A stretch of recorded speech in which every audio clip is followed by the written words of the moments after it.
on my own podcast with your host, Jacob Willis. What you talking about, Willis?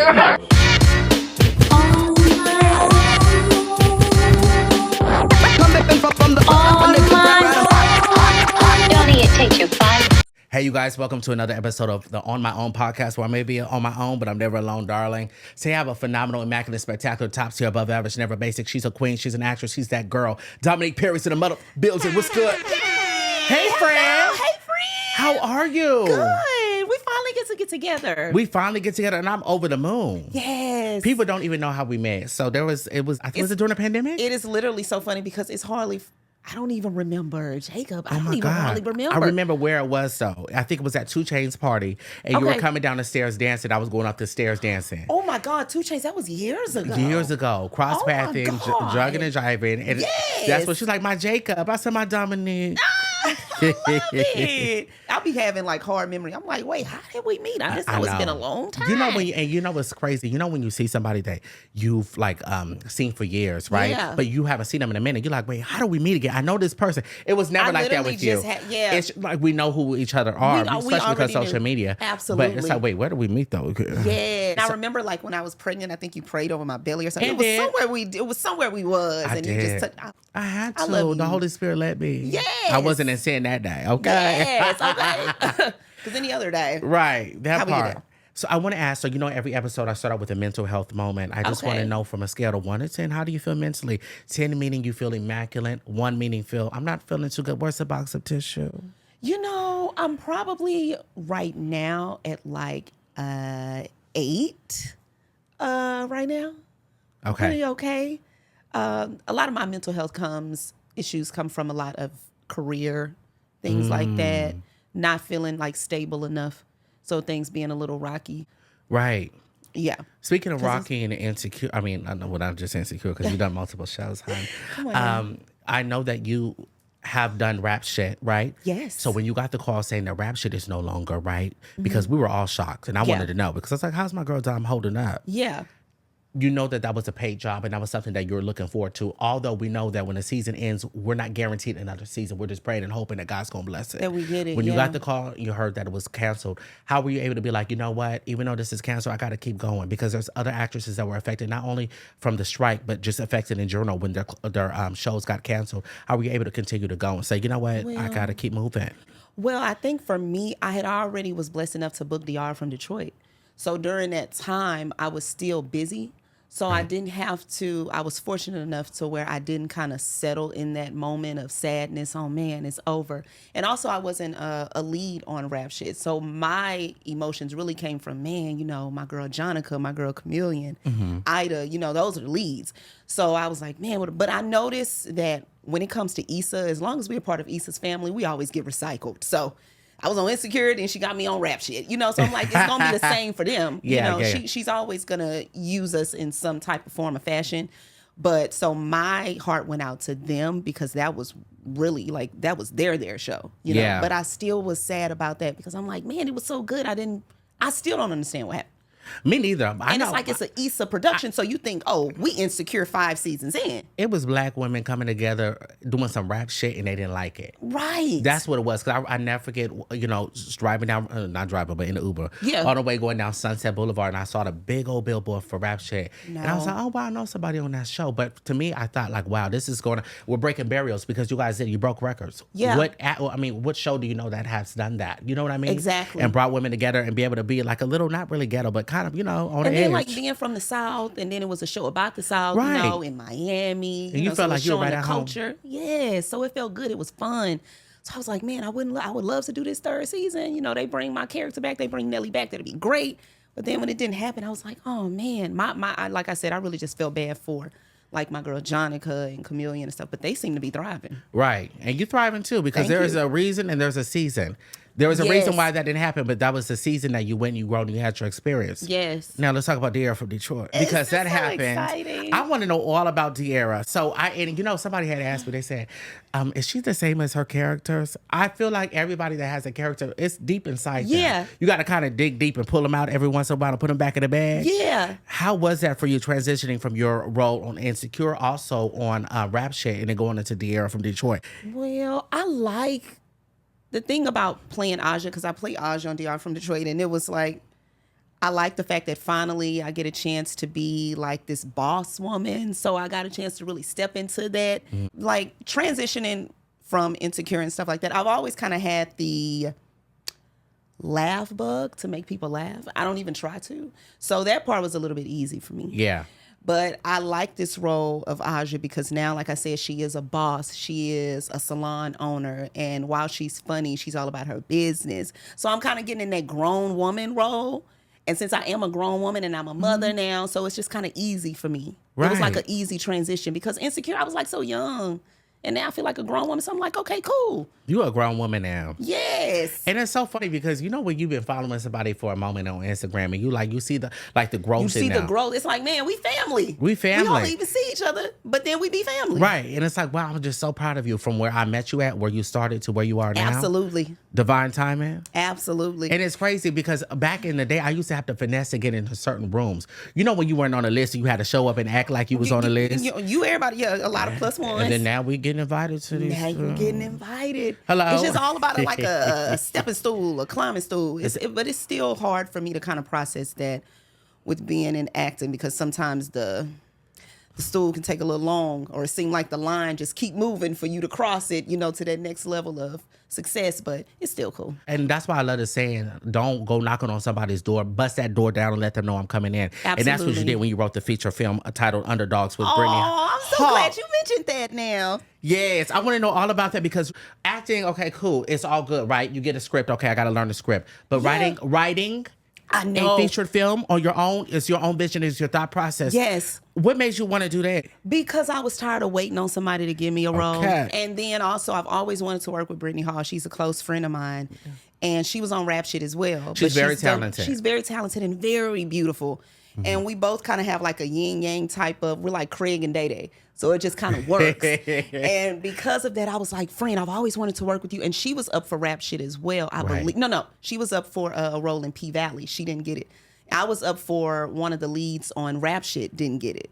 So because of that, I think my sadness with that led me to call Brittany and say, I want us to work together. Let's just create something together and see if we can bust through these doors. Mm-hmm. So we came up with the synopsis and then I wrote the script and she was like, friend, you can do it. You can write. I say, I ain't never wrote before. Like, we're going to have to hire a writer. Mm-hmm. And she say, no, friend, just write 5 pages. Just write 5 pages. So my 5 led to 10, 15, 24. I know it. I wrote the first act. I'm like, oh, okay, cool. But I'm not too much of a writer on other stuff. It has to be something I have a passion I feel like in. we're in a boxing match and I'm getting my ass beat right now because 5 to 10, 15 to 20, I can't write too. Before I knew it, I was on page like 99. I'm done with the script. Why? Because you're passionate about it. It's something that you love to do. Meaning, therefore, even if it doesn't get picked up, I'm going to take a risk on me because I'm worthy. Exactly. Right. And then that was when I realized, to get a script like pitch, that's a lot and polished and things like that. And that takes a lot of people that really believe in you, and I didn't have that. And then I realized if you're not really A-list, a lot of people don't really pay attention to you. So when it comes to kind of pitching your own thing. So it was a lot of punching. It was a boxing match for me.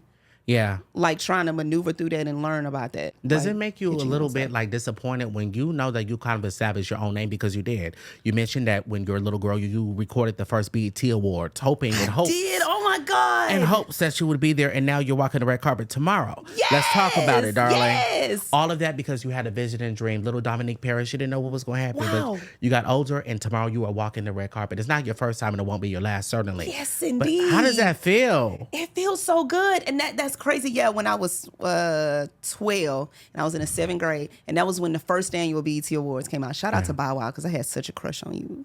You looked so good at that first annual BET Awards. Didn't we that all? hair down.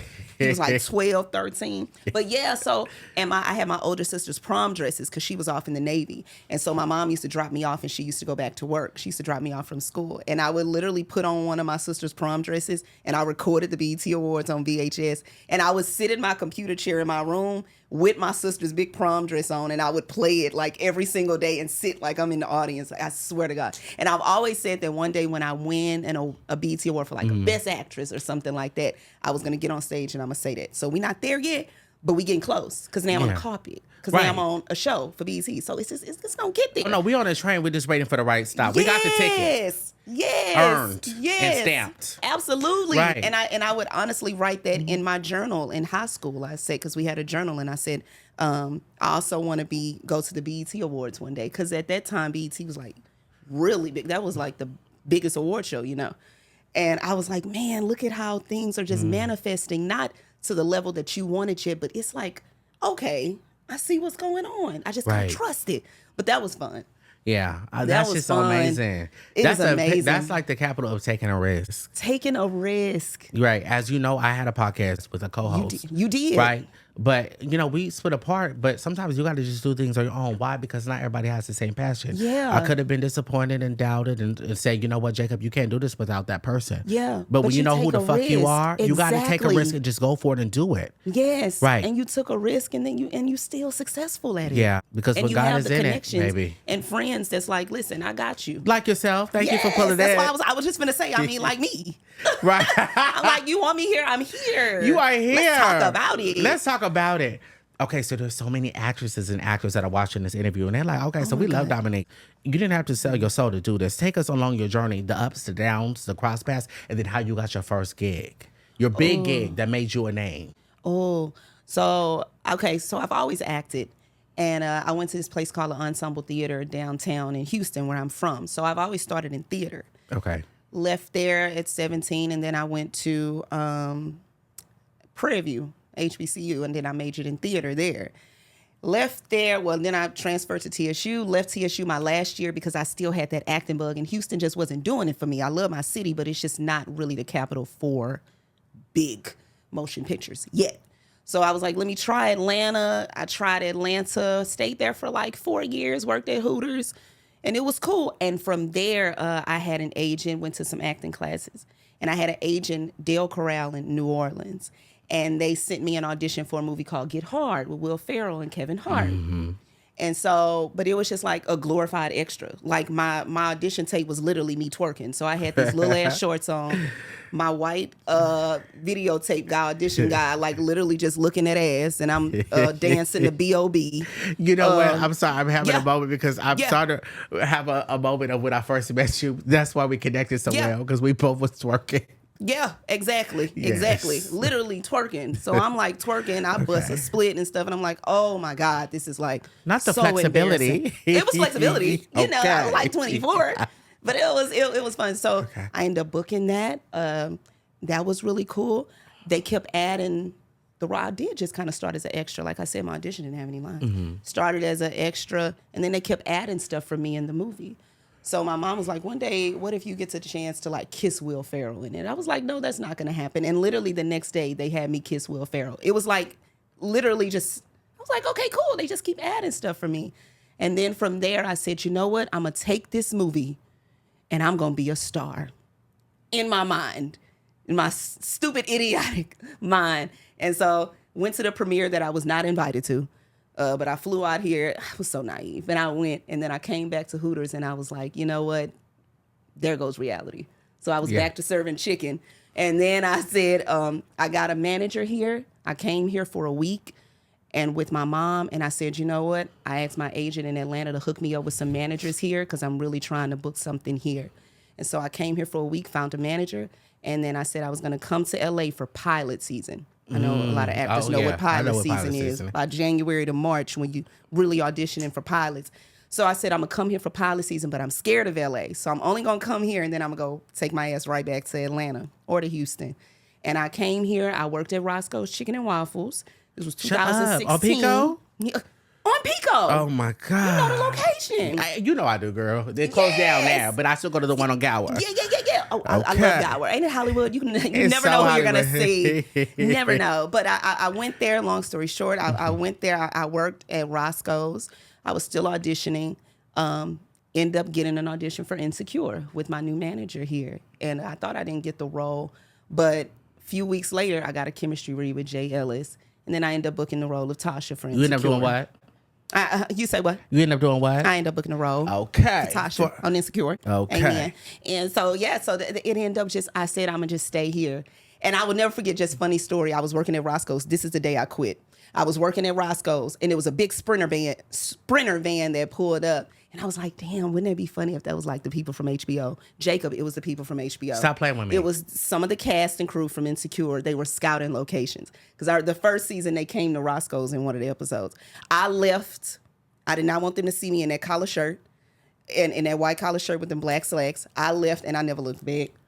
I just left work. And then you ended up on that show. I was embarrassed. You ate your fried chicken. Yeah, I didn't want them to know I worked at Roscoe's. You know what's so crazy? Nothing wrong with Roscoe's. I go. You know what? I'm gonna have a vulnerable moment with you. Yeah. Because ever since I started my podcast, like, people know who I am now, right? Yeah. You're probably used to it now, but I didn't know how my life would change when I became public. Mm-hmm. Okay. So I work. I have multiple jobs. I have a sugar daddy, and I work part-time at a real job. I'm very vulnerable on my podcast, so I'll tell it like it is. At least you got a sugar daddy. I mean, come on. The people know me, so they come in, they be like, "Oh, you work here like part-time?" I'm like, "Yeah, I'm still got to get my bag." And it took me a long, but baby, I used to wear a mask and hide in the back if I saw anybody black. Because you know how our supporters are. They're very dramatic, and they will make it known. Like, you work here? I'm like, and do? But it took me a don't- long time to get there. One day I just took off my mask and I said, you know what? This is what it is. I'm tired of hiding. I'm tired of wearing masks, suffocating myself. Yeah. I And work here 3 days a week, stuff is and the rest is facade. paid. So I got to do what I got to do until I get to where I need to be. Yeah, because, this career in entertainment, any career where you like have to have faith, Yeah. it's a lot, and you never know when it's going to be your big break. Yeah. So, this isn't like a career where you go to school for a certain amount of years and then boom, you're a doctor. Right. This is literally like, I mean, you may make it, you may not, but I think if you keep going, you will. But that journey of keeping going, that middle until you make it, oh Lord. Yeah. Financial instability, and I still go through that. Yeah. So it's just until you get to that level, it's like, but you got to still keep the faith and be like, yeah, one day I'm not going to have to like kind of focus on getting a regular job. And when's it coming, Lord? And Hurry up. Baby. I'm tired of being tired. Because I'm tired. Right. And you still want me to look nice as a woman. You still want me to look good, and I'm stressed. No, I just got enough for rent. I can't even go to Forever 21 to go buy a new shirt. I can't. Right. I can't do it. This is weird. I don't want to do this anymore. And then I'm like, but what else you going to do? Right. I remember my homeboy, Wayno, he was like, I mean, if you quit, I mean, you can quit, but like, what else you gonna do? He was really asking. I'm like, oh shit, I don't know. All right, cool. So you might as well just keep going. Right. I don't know. That's the truth. It's a grown woman. But you think a grown woman, I'm a mother now, you kind of want to have some type of stability for you and your kid. But I'm like, I just got to look at the star and just be like, okay, let me just keep trying to touch it. Yeah, just try. Yeah, but that vulnerable moment of having to have real jobs in the middle of the reality world and then the non-reality world, it's a mind fuck. Yeah, I'm not gonna hold you. I was embarrassed. I didn't want people to know that I worked a part-time job. Yeah. I did not. I really didn't. And I know a lot of people, and I'm like, it seems like every time I know somebody, they're gonna come into the job, and I'm like paranoid. Like, is that who I think it is? Is that who I think Let it me go is? run to the back. You gotta help them. I can't. Yeah. And I was like, you know what, bitch? Yeah, this is me. Fuck This it. is 'Cause- me. Yeah. Because they be faking too. And we're gonna be in the same rooms. I know that your credit is bad. And Yeah, I know. You're struggling at home. Well, you know that credit But be bad. I'm here All working right. at least, beach. Okay. You know that credit be bad. Right. And I got All a right. man with good credit, so I'll Yes. survive. Oh, I love that. All right. Shout out to the sugar daddy. Your brother's sugar daddy. Yeah, I Yeah, got a yeah, real yeah. man. Yeah, Speaking yeah. of men, what is your type? If you can tailor-made and pick any man that is for you, the moment he walks into the room, is he from Wakanda? Is he, bald head? Is he 6'8"? Is he You know what? 5'2"? This is so funny. I just had this conversation with my friend Christina. And there's a song out right now that's famous on TikTok. And I said, if anybody ever asked me what I'm looking for, you know the song, I'm looking for a man in finance with the trust fund. 6'5", blue eyes. Yeah, that's it. It is like, I said, that is what I'm going to say. But no, what am I looking for in a man? I don't. Be real, be honest, bulk up and speak it into existence. Look at your closed camera, because guess what? You're not just telling me what your type is, you're manifesting your man. He's going to come correct. I definitely want financial stability. I want to be taken care of. I want to be wined and dined. I want to know what that feels like to just be wined and dined and not have to want for anything. I want him to be fine. I would love for him to just be a good father to his kids, and he loves my kid. He want to make more kids with me. I want him to be funny. I want him to be super attractive. Did I already say that? I want him to smell good. I want him to look good. I want him to have a lot of hoes, but he only want me. So he gonna drop them for me when I'm ready. When he meets me, I want it to be, oh, you ready? Because I drop him if you ready. You know what I'm saying? I want that. I just want a successful, beautiful man that is all about me and loves his kids, want to have kids, and just ready to take care of me. I want to fly private. I love it. I want that too. I want to be in the Delta Lounge. I do, and I don't want it to be all on me this time. You know, I don't know. I know that that's kind of like no, it's not a false reality. No, it can happen. I just want to know what that feels like. That's why I say, hey, if it don't work, it don't work. But at least I got a chance to know what it felt like to be wined and dined by a beautiful, fine man. That is what I want. And it's going to happen. That's funny and love me for me. Like, and I love don't your have to friends be too. nothing about it. And love your friends. Because I want to meet him too. Yeah, and he ain't trying to look at my friends. He ain't trying to check out my friends. Right. He all into me. You know, I'm like the eye candy on his arm. We a power couple together. You know, when we walk in, we just like excellence. Not Beyonce and Jay-Z. And that's what I want. Be on a run for a little bit. Can we talk about it? Can we be on that yacht? Could we? It could happen. It can, and it will happen. I'm manifesting that with you, and I'm in alignment and agreement. Yes. It's already done in the name of who? In the name of Jesus. Ooh, girl, what a man. What a man. What a mighty good man. What a mighty good man. You know what? Lately, I've been manifesting a man, too. Now, I have some friends that told me that worked for them, and this may not have worked for you. Mm-hmm. I did something, Dominique, that I'm not that proud of because it was so embarrassing for me. But I feel like he's coming now that it happened. Yeah. I was masturbating in my bed. Wow. And right before I reached my climax, and I didn't just say what I wanted, but I put the things that I wanted. Mm-hmm. Everything that I believe in a man, what I want to happen to me, the finances, the security, the love, the bond, everything I wanted, I manifested while I was coming. And I tell you not, I feel a little change in my aura. I feel like it's going to come. Was it? Oh my God! Was it the best orgasm you've had? It was, and I also say, you know what, universe, if it's not that specific person, I need you to make a replica. Just give it a replica, please. I mean, I would love Chris Brown, but I know, it's not. But give me a replica. He is fine. He is fine. He is talented, and it's the way that he dances. You know, he got stamina. Come on. You just know it. 35 years old and being able to roll like that. Got all up, man. Stop, man. I'm not gonna sit up here and play. I'm like, are we fertile? Okay, yeah, that's what it's giving. That's what it's giving. Take care of them kids. So you have a beautiful, amazing daughter. Yes. You're a single mother right now. Yes, I am. And it's so funny to me because a lot of women have children that are single, but they don't really know what to do. They don't know how to grind. They don't know like what steps it takes to, oh my God, I'm a single mother. Like, do I have to go find just anybody to help me take care of my child? A real mother who is single, who has to take care of a child would know what to do. Absolutely. They have to go out there and work no matter what it takes. I'm going to take care of me and my baby. I'm going to prioritize. Right. A lot of women don't prioritize. Yeah. You're a woman that had to prioritize your child because guess what? Not only am I in the industry, but this is my baby. So even if I got to take care of her on my own, this is to death do us part. Yeah. How were you able to navigate being in the industry, having to look for work, and still being a single mother? I kind of owe that a lot to my mother, who's also was a single mother of me and my sister. So I was able to watch her be strong and kind of take care of home and have her job. So even though, of course, I didn't know if that was going to be the same path for me, I kind of picked that up from her. And I was like, you know what? I'm having a child. I'm not about to sit here and sew. I'm just about to, go on with my life and go on with my career. That's why I'm here. I'm not going to just pack it up and move back home because then I'd really be sad. And I feel like I read that something about a lot of how a child comes up has to do with the mental health of the mom more so than any of the father. You as a mother, you need to have that best mental health for your child. That kind of helps constructs like their upbringing a lot or how they're feeling at the time. They can feel that. And especially when we having my daughter, I was like, okay, cool. I got my village. I have my mother. I have my sister. I have my cousin. I have my family that's down for me. But I just wasn't one of those moms that, no offense, wanted to just kind of drop her off in Houston and I just move up here and just work. I was like, I can do it at the same time. I was taking her to auditions. She was in like a baby seat and literally the casting directors was like, bring her in. It's fine. I would literally be doing my 5 pages of sides and my baby right here with a bottle in her mouth, just kind of like chilling, like, well, let me know when you're done because we're trying to get this money. Do you know how many women, that go through this and also they can't bring their children to They can't bring their children to the auditions, to their Absolutely. job. They have to find a nanny. Sometimes you can't afford a nanny. Right. A village is really important to me, even if you can't do that. It's just, even if it's not just family, because a lot of times people don't have a good relationship with their families, you know?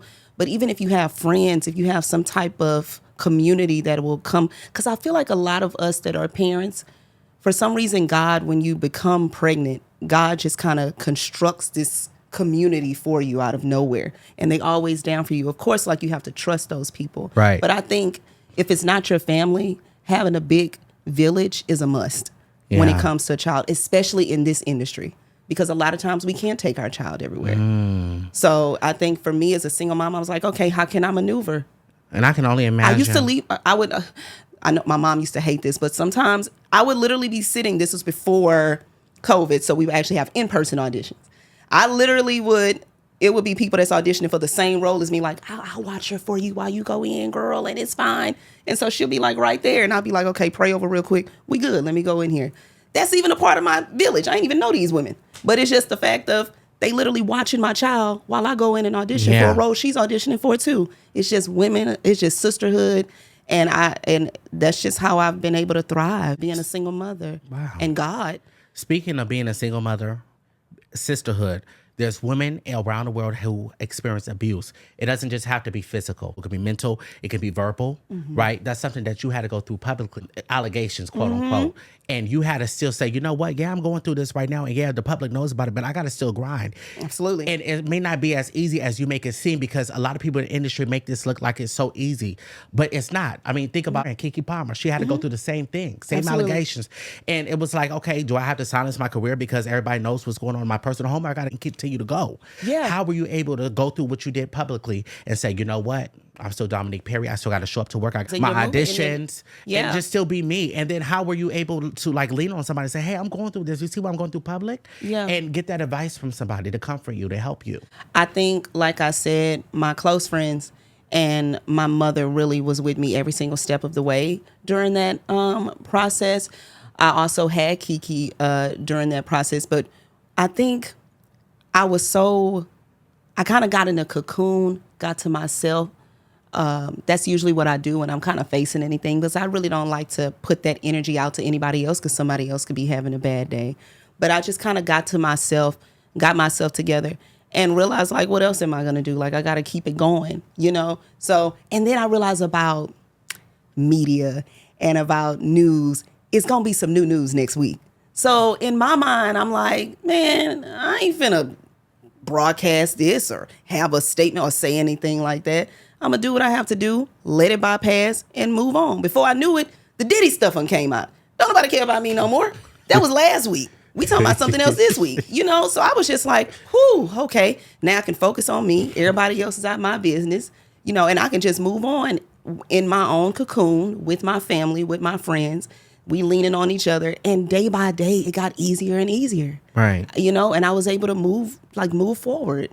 Yeah. Things got much easier. What would you say Relationships to got the better. women though that are going through the same thing that you did, that has a child and had to, you know, even though it went public, and a lot of people are not public figures like you are, Yeah. but they had to go through that and still had to keep moving on. Like, what would you say to say, you know what, pick yourself up, queen, and keep going? I think for me, and I know that I keep being spiritual, but I'm just saying for me. Who we apologizing for being spiritual? You know, because a lot of people like, I don't believe in God. But Well, it's you don't just- have to, darling, but this is my testimony. This is my story. Absolutely. For me, Jacob, I leaned on God so much, even more so than what I ever did. I didn't run away from him. I ran to him. I got into church. I joined the church, trying to get baptized again. I got my daughter in the church. It's just, I just was silent and still. And he was just letting me know everything was going to be okay day by day, even through the tears. That's what kind of kept me going. That's what kind of gave me my strength, was I had to depend on God, because everybody around me didn't have an answer. My mom didn't have an answer. My mom just gonna cry with me. So I didn't have anybody that had a physical answer. The only thing I had was literally just me talking to my Lord God above and just letting him know I'm weak right now at the moment, God, but I trust that you're gonna push me through this, Father God. And I just want to say thank you for the blessings that's bestowed upon me that I haven't even seen yet. Thank you for me getting over this, even though I haven't gotten over it yet. But I'm going to just say thank you for that, because at the end of the day, I know that I'm going to be okay.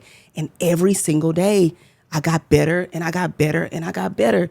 And so because of that, I think for me, the best advice I can give is don't run from God, like run to him and start talking to him and start praying every day, manifesting, feeling better, leaving that situation of whatever situation it is that's kind of bringing you down, and just kind of know that everything is going to be good because you have him and you're covered. I think when you realize that you're covered, it's just everything will get better. And I'm a living testimony of that because I literally was in a dark hole where I couldn't see. And I didn't think that I would ever get out of this. And it's like, God just like, I got you, but you got to go through this. Because sometimes he got to show like the people that you thought were for you. Let me show you that they're not for you, but I got to remove them out the way. So you're going to have to go through this journey real quick, but I got to move them out the way for you. So you got to go through this because I got to get them out. And once I get them out, watch, you're going to see the light at the end of that tunnel. And it's just, that's just how I maneuver through it. And that's just going to be my advice for anybody. Literally, I had to run to God and not run away from him. Ooh, not me about to cry. Yeah. You know why it's crazy to me? And it's only because I didn't go through abuse or anything like that. Or the situation, our stories are different, but it's similar at the same time. That advice you just gave to the world is advice I needed for another situation I've been going through. Yeah. So to hear that come out of you, I was like, wow, I really needed that. Absolutely. And so many other people needed that. Yeah. Because this is a reality of it. Who can I run to when I feel like I have nobody? There's nobody. Right. And then you don't realize when I joined the church home, because I've started joining Wheeler Baptist Church in Houston. Mm-hmm. You don't realize there's so many people going through the same thing. You are not alone. When I went, it was like he was talking to me. And there was so many women when he was preaching about things that I literally was going through. It was so many women that was standing up, screaming, shouting, catching the Holy Ghost because they going through the same thing, actually worse. So I'm like, wow, it's a community of people that are going through the same thing, that if you just want to talk and communicate, God will bring those people to you to let it out. You know, you just need that love. I need to be surrounded around that love. And who better than my creator? So right. Granted, we have family, we have friends we could vent to, but sometimes we feel like we don't want to be that burden. And you don't want to be that burden. I'm really that friend that I don't tell you what I'm going through. Yeah. There's some, I have a very close friend, Shabby, shout out to her. She knows, like, even when I went through my podcast breakups, I didn't tell her for like 3 weeks. She had it I posted on social media. She didn't even see it. Mm-hmm. She didn't know until I told her. She's like, wait, when did this happen? I was like 3 weeks ago. She's like, why didn't you tell me? I wasn't ready to speak about it yet. And then also I didn't want to put my burdens on you because that's something very vulnerable. Sometimes you got to just see God because there's nobody else that will understand. He knows. And a lot of people, you'll pour your heart out and they'll give you advice like, damn, that's crazy, but you're going to be all right. It's like, oh my God, I just told you, like, because one of my close friends, Christina, who's here now, I literally vent to her about a lot because she understands. Yeah. And there was a point where I was feeling suicidal because I didn't know which way to turn. And it was crazy. And I remember telling her, and she was like, I know. God put it on my heart. I knew that's what you were thinking. And that's the reason why I've been checking in on you, friend. Just for that, I was like, oh, she's stuck with me because she understands. It's like, you get it. She was equally yoked with you. And that's a real friend because a real friend is going to know. You don't have to say much. A real friend, it has discernment, for one. For two, they know you in and out. And also God will speak to them and they'll feel it. They know when something's not right. Something ain't Some right. people will brush it off. Those aren't real friends. A real friend is going to be like, something I feel like it's not right. Let me reach out and see if my sister or my friend is okay. Yeah. And it wasn't just about anything that I was going through publicly. It was career. Yeah. Career stoppage, blockage. I'm feeling like I can't. The line, like I say, just keeps moving for me to cross it so I can succeed. It was just like, what is going on? Like, why am I not financially stable by now? You know, I'm another year older and I just feel like, what am I supposed to do? And I have a daughter and I feel like she's not going to look up to me, you know, because I'm not moving the needle. So it was just a lot going on. And to have that friend to lean on me and say, oh, I know what you was thinking. It means a lot to have that village. It means a lot. But you going through that with your podcast. Yes. God is good. God is good. Shout out to your best friend. We love her. Yes. It's BT weekend. You can't mess up my makeup. No. Because your makeup is fly. Thank you, friend. I got a little bit on, too, from all day. How's but when you over stuff, it's like, you talk about it. Okay. Okay. Yes. Now we're going to switch up the tempo and have a little bit of fun. Yes. Introducing my favorite segment, the box of the unknown. Oh, yeah. Ooh, that's a popcorn box. Dominque, in this box, it may be a little, it may be a lot. You pick 4 and the rest is out the door. Okay? So shake it up and you're going to pick 4 and you're going to read them. I'm going to pick 4, like all 4 of these? Yeah, so there's a lot of them in there. You just pick 4. Okay. So there's 1. This is fun. I'm scared. It's all right. Who is your celeb crush? I mean, I think I've said it. I love Chris Brown. I used to always love Bow Wow. I still have it in my heart for Bow Wow. Yeah. You know? But right now, I love Chris Brown. I think he's so sexy. And Kofi Cerebo. I really think he's sexy. Yes, Kofi Cerebo. He is like a yin and yang. I don't know what I go either way. Yin and gang, we in this thing. Okay, what's next? Vanilla and chocolate. I like them all. Me Okay. as well. Okay, let's see. Okay. What is a big insecurity of yours? Oh, I have a mom pouch. Okay. I hate it. It's called diastasis recti. And I know a lot of women will understand this that had kids and went through a C-section. It's diastasis recti. It's ab separation of the muscles, and it causes like this permanent mommy tummy. And it's like, because I'm petite, it's just been there. And now I'm just finding out that you can kind of work it out, but still it's going to take forever. It's a huge insecurity of mine because now you can see like this big budge in anything that I wear, and I'm little. I hate it. That's my biggest insecurity. Girl. This mama pouch. I'm telling you, ain't no man worried about that. Come on. You know, I've noticed that. Okay. No man is worried about it. And a real man gonna embrace it. They gonna like squish it. Play with it. Isn't it fun? Yeah. Yeah. What is your love language? I love words of affirmation. Like I like that. And touching. You like touching? Yes. Okay, affection. Yes, I love affection. What are some of the words of affirmation that you like? Do tell. Like just kind of like, even when I don't look my best, it's like, damn, you look good. You know? That type of things, like you look good. Damn, I like that pouch. Yeah. Oh, damn, I like that pouch. Put it in my mouth. Hey. Yeah. Put it in my mouth. And we ain't gonna say the other one. The rest of the lyrics. Yes. I love words of affirmation. It's the best. Okay. Oh, freestyle for 15 seconds. Okay, damn. And I'm from Houston. Yeah. I done come down. It's your girl D. Yeah, I'm here. Yeah, I'm about to be a star. You don't know who I are. Man, I'm coming clean. Man, I'm about to bar on these hoes. I'm so throwed. Yeah, you know, it's your girl. Go. I'ma go on the mic. I'ma wreck the scene. Man, I'm so fine. Damn, she's so mean. Yeah. I think I did it. Yeah. You did that.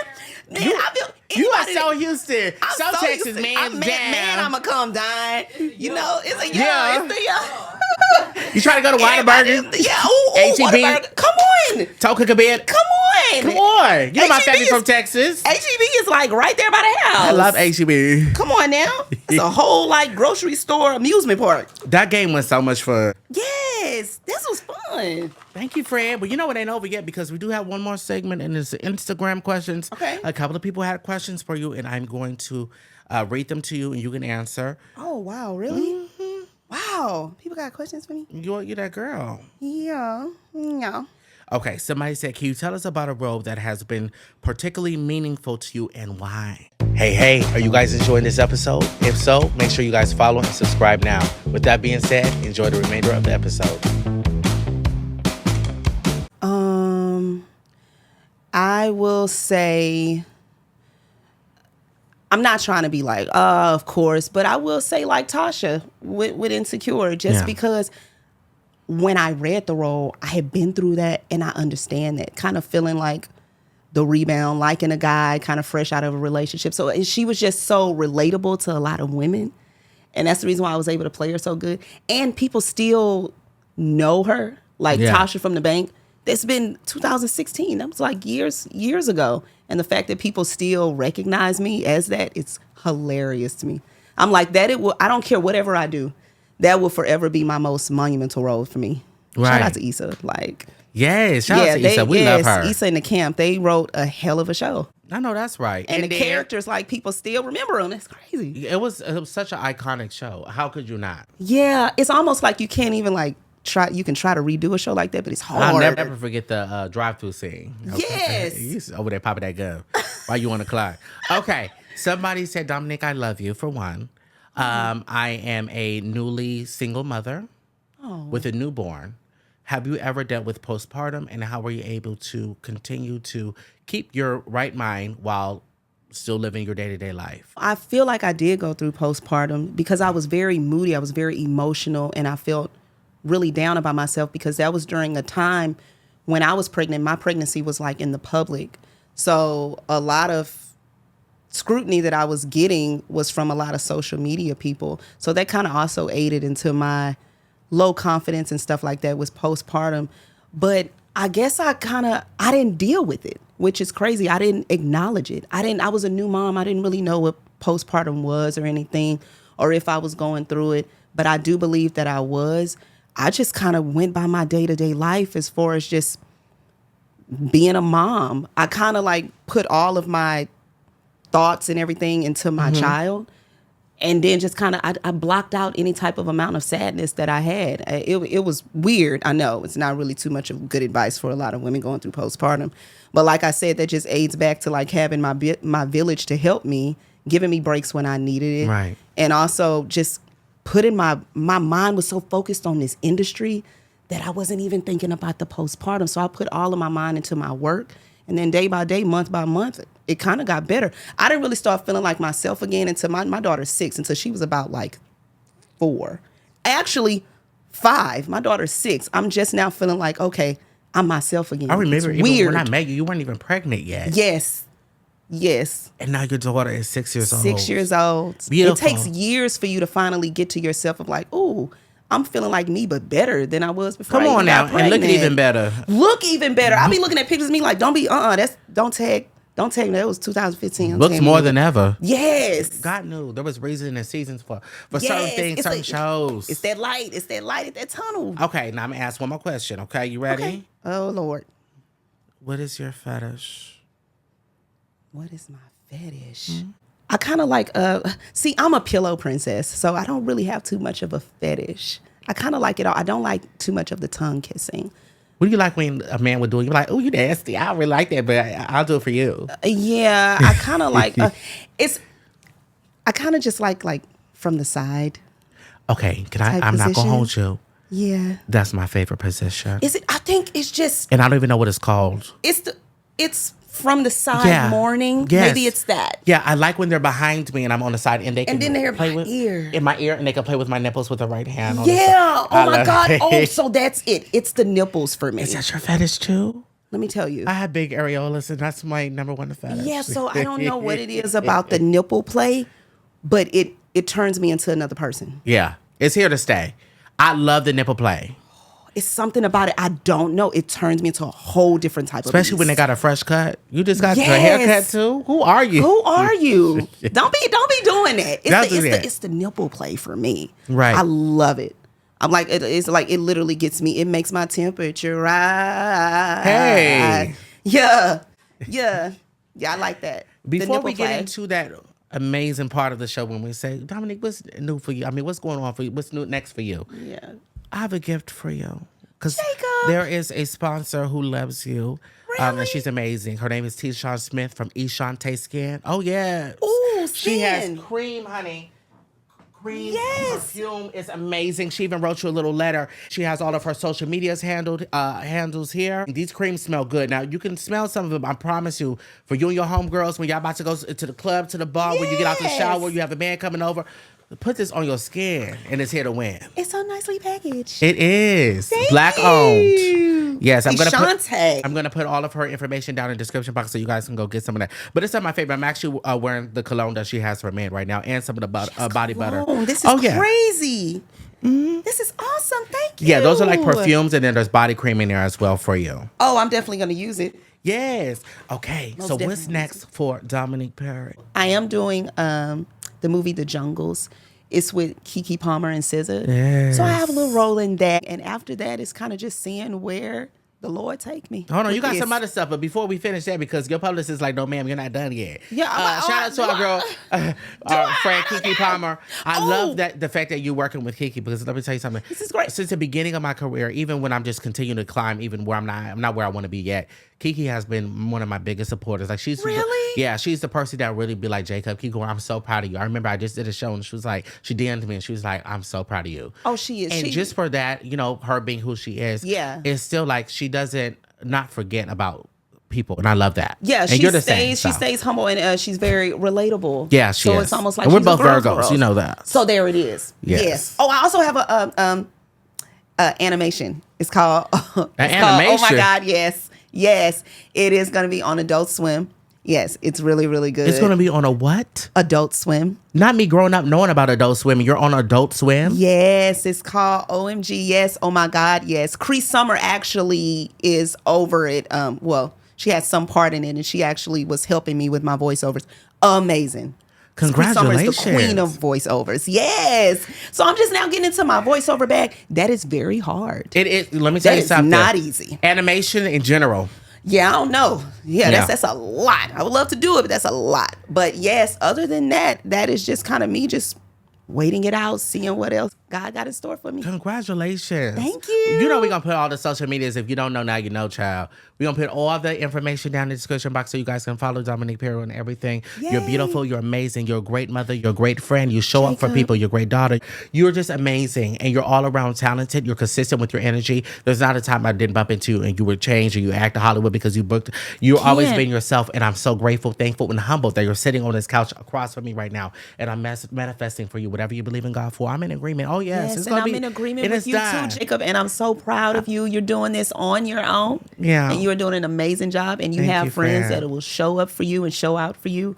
And I thank you so much for having me. And I love you. So cheers to so many more successful Cheers, blessings darling. for us. And I Yes. love you. I love you too. Thank you, my Jacob. Thank you, my Dominique. Yes. I'm your host, Jacob Willis, and we'll see you in the next episode. Ciao for now, darling. Bye.